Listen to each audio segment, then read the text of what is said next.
my current location, I'm at the ECOWAS Parliament Complex, where I have the privileged presence of the Honorable Speaker of the ECOWAS Parliament himself, distinguished Senator Ekweremadu, who is also the Deputy Senate President for the Federal Republic of Nigeria.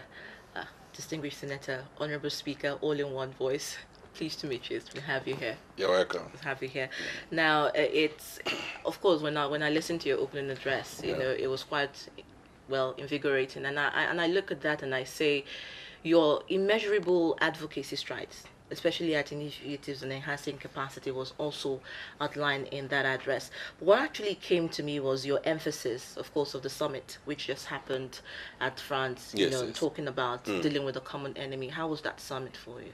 Well, thank you so much. It was much a welcome development for me at international level. We're beginning to address the issue of insurgency in the sub-region. But I believe that having taken that stride, it's also important that we look inwards, see how we can bring in the leaders of not just ECOWAS, but the Central African region, so that because we can all find a common solution to what I consider to be a common problem.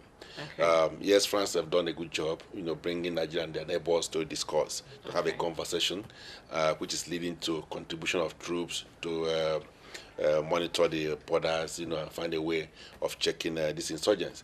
But I think ultimately it is important that the chairman of the Authority of Heads of State himself will convene a meeting of the heads of state of the sub-region, together with the other neighboring countries within the Central African region, including Cameroon, Chad Republic, and so on and so forth. So they need to come in and decide on their own to deal with this situation, and this is the only way we can deal with it. Because if you go to a place like Chad, they hawk AK-47 on the street, so we need to find a way of checking it. So the same thing in Niger Republic. It's difficult for the government there to deal with the arms runners there. So there need to be an international effort to deal with it, holistically at a regional, and the interregional level. So that's, I think, the next step we need to take. But I commend the initiative of meeting in France. All right. Now, the Senegalese delegate during the plenary session today, during her report, said something, with relevance, and she specifically said she was really happy, talking about your initiative, talking about instead of an ECOWAS of states and the people's ECOWAS. Yes. This is what you've just buttressed. But permit me to just talk about the extraordinary session of the ECOWAS Parliament, which happened May 2013. Of course, the two-day dialogue session in Accra, Ghana, and that took place as well. What was the focus of that as well? We're looking at the constraints, at the borders, that also affects the interstate commerce, the problem of free movement of people, because we have a protocol on free movement of people. But we've discovered that it's only observing the breach. People find it difficult to cross from one border to the other. So we need to look at what the reasons behind this. What of the corruption side of it? People have to pay money to pass through the borders, of various states, within those corridors. So we felt that, look, we need to find out what is the reason. What can we do to ensure that this is addressed?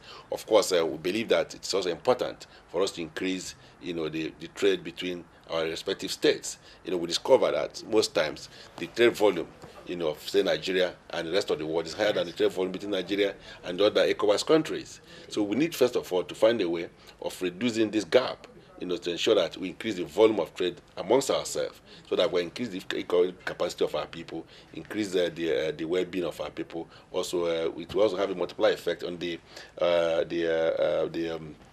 general well-being of the people. So that's what actually was the emphasis. The issue of trade liberalization and issue of border crossing. Okay, so that's talking now, because it just brings me to my next question here, the emphasis on the need to evolve strategies to tackle the non-implementation of the community text on regional policies. All right. Now, Mali this year started with a team called Tackling Corruption, which that was their centrifugal focus. And listening to the report during the plenary session as well, they focused more on the Section B on general elections. Now, some of the problems they brought up was the non-participation of women in elections, even though that they have encouraged it. But do you think that Mali, at this point of, healing, especially coming from a place where they had obtuse violence, is ready for a gender-sensitive democracy, coming out of just that anarchy that just happened? Well, definitely. Don't forget that within the sub-region, we have a lot of Muslims, just as we have Christians as well. And customarily, Muslims, are a lot reserved. Okay. So the issue of elections for them is for the men. So that's a major constraint. That's a major issue. So there's this need for a lot of sensitization, a lot of education, a lot of enlightenment, that can enable the women to vote. Because the way the household is situated in most of these countries is that women mostly stay at home. Mostly don't do another work. And when you come to register women, you find it extremely difficult to go into the inner recess of the house to have these women registered. And you have to register to vote. So all these things are things we need to resolve, so that women can have effective participation. So there's a lot of advocacy that need to be done, especially in emerging democracies, those who are just coming out of a war situation, conflict situations, and don't forget that they have been traumatized, so they seem to be withdrawn. So over time, I'm sure they're going to overcome some of these psychological problems, and that's where the psychologists come in. That's where the issue of advocacy comes in, and everybody needs to bring in a whole lot of effort to ensure that these guys or these women are sensitized enough to participate in the political process, not just as voters but also participant contestants. There'll be candidates for these elections. So it's important that they also be informed that they have the right not only to vote, but also to be voted for. All right. Now, you've spoken about Mali. Mali is just one cross-section of what, talking about women and politics. I know that you're aware that 43 out of the ECOWAS policies, protocol for Senegal has been ratified, out of the 54, and still women in election is still in progress. But when you come down to Nigeria, the urban culture of the nature of the democracy still is a little partisan to women in politics and their gender. Now, when people say women are at weaker sex, a lot of people, especially men, will say that when it comes to politics, is ideal. Do you think that Nigeria is also practicing, that equality when it comes to political participation for women? Well, I may have a different response, from the rest of the people. I believe that women have done extremely well in politics, given where they're coming from. And if you look at the dynamics, of women's progression in professions, you can see that they're catching up and overtaking men in most respects. If you look at the teaching profession, it started with men, it's been overtaken by women. If you look at the law profession, it started with men, it has been taken by women. If you look at medical profession, the same thing. So politics, they're catching up and suddenly they will take over. So in 1999, I think we have basically 1 or 2 female senators. But today we have over 10, And House of Rep is something. In State Assembly, you have women who have been speakers. So today we have a number of women who are deputy governors. So I believe in 2015, you were going to see a revolution. Most likely, we might see a woman governor or women governors. You're also going to witness a number of women who could come into the National Assembly. The number of women today in the federal executive is much more than what it was 4 years ago. 8 years ago, 16 years ago, and things like that. So I think we are beginning to witness a lot of improvement in women participation. Okay. So I'm quite optimistic that it will even get better. So it's not something you begin to legislate upon, All right. Yeah. All right. Permit me to once again go back to the issue of insecurity and security, Yes. and this time still talking about Boko Haram, and the rest of the world is in solidarity with us, and with regards to the Chibok girls and finding them, but the issue of border control, especially for non-ECOWAS community, states, is also a worrying factor. How can still practicing the spirit of, trade and good governance with these other countries still be able to maintain our borders from being infiltrated by some of those people who would come from either the Islamic Maghreb or the Eastern African countries? Well, you see, the problem here is that we are signatory to a number of international texts, that will forbid us from closing our borders. Like in the case of ECOWAS, we are signatory to ECOWAS Protocol on Free Movement, for instance. Now, so to close our borders will be an extreme situation. You need to consult with the rest of the countries within the sub-region for you to do that. But I believe that the alternative approach would be to bring them in resolving this problem, just as they've agreed in France that they're going to contribute troops to monitor the borders. So instead of closing the borders, let everybody come, let us monitor the borders.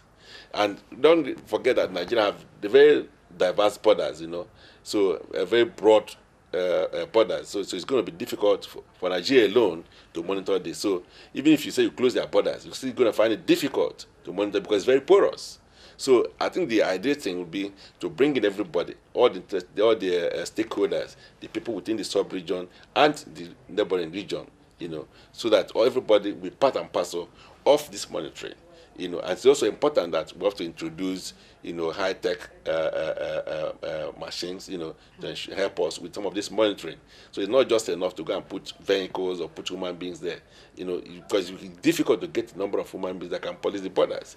So it is important that we also introduce, high technology in dealing with this, so that we'll be able to monitor the borders, alongside the physical presence of security personnel, because it's important to do this, because these machines, these ammunition they are using, they don't just fly in, they pass through our borders, so with proper monitoring you can control these things, because I think the greatest problem we have is that these weapons they are using, they just get into Nigeria unchecked. So it's very important that we need to find a way of controlling the influx of these ammunitions. All right. Finally, in that angle, before I ask you perhaps my last question, the Senegalese government is looking at an ECO's biometric identity card. Yes. As a part of ECO's passport which we have. Isn't it ideal to actually look at that as also part of identification process, especially if you're looking at database and control of the number of immigrants who cross our borders every day, because we see war in certain parts of Africa, and sometimes Nigeria is a next point of shelter. Yeah, the passport policy needs to improve. Yes, today we're using a common passport. About 13 or so of the 15 countries are using a common ECOWAS passport. Now, but you see, the truth is that the acquisition of passport is still by choice.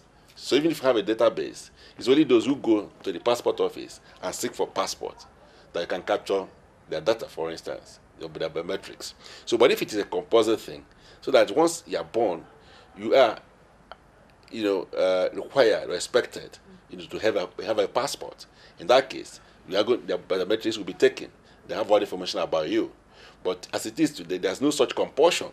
So you are entitled to the passport. So, but it's a matter of choice. So if you go for the passport, they can capture all the information about you and then give you the passport. So I think it's important that beyond the passport, we need to have an identity card that should be compulsory.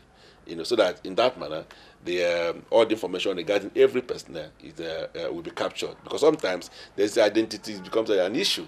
You arrest some of the insurgents. The issue is whether it's a Nigerian, whether it's from Niger, whether it's from Chad. Sometimes some people were arrested. It has shown that they are not Nigerians. So how do you explain that? How do you verify that? It's difficult for somebody to determine that kind of facts without either a passport or an identity card, which have a regional implication. All right. Finally, just before I congratulate you on the hallowed chambers, because I can see that you've really done a great work. Thank you. Evacuation centers. It's an emotional state of affairs for a lot of African countries. We see a lot of countries who, for instance, Central African Republic, some Nigerians who were part of that, unfortunate event had to come back to Nigeria to start all over again. And sometimes there is not enough environmental accommodation for them as refugees coming into Nigeria. How do we look at evacuation centers in Africa, especially in Nigeria, since we're the Horn of Africa? Well, I think it's a major challenge for the whole of Africa. Yes, we have conflict situations, that produces people, displaced people, refugees and all that. But we've not taken conscious effort, made any conscious effort to build centers for such emergencies or humanitarian crises. So what happens is that when that happens, people are evacuated into maybe primary schools, secondary schools, and then children who ordinarily should be in school are displaced. So in some places they build centers, in case there is natural disasters or stuff like that, and then people can go to such shelters, and then they're taken care of. There's the provision of food, there is provision of water. But even in some of these schools, you discover that you don't have even sanitary situations, that can take care of that number of people. There's no provision for water that will deal with this. So you got to find in your hands human crisis. So I think that going forward, we need to prepare for this, because all these things are inevitable. As long as we live, we're going to have conflict situations, we're going to have disasters, so we need to prepare for them. But we ask ourselves, with the level of poverty, in Africa, so people will now, I think the great emphasis will now be to provide normal infrastructure, provide basic amenities and things like that. They don't want to worry about the future. So they deal with issues on contingent manners. So that when a situation arises, they begin to, to deal with it. So this has been the approach in governance in matters like that.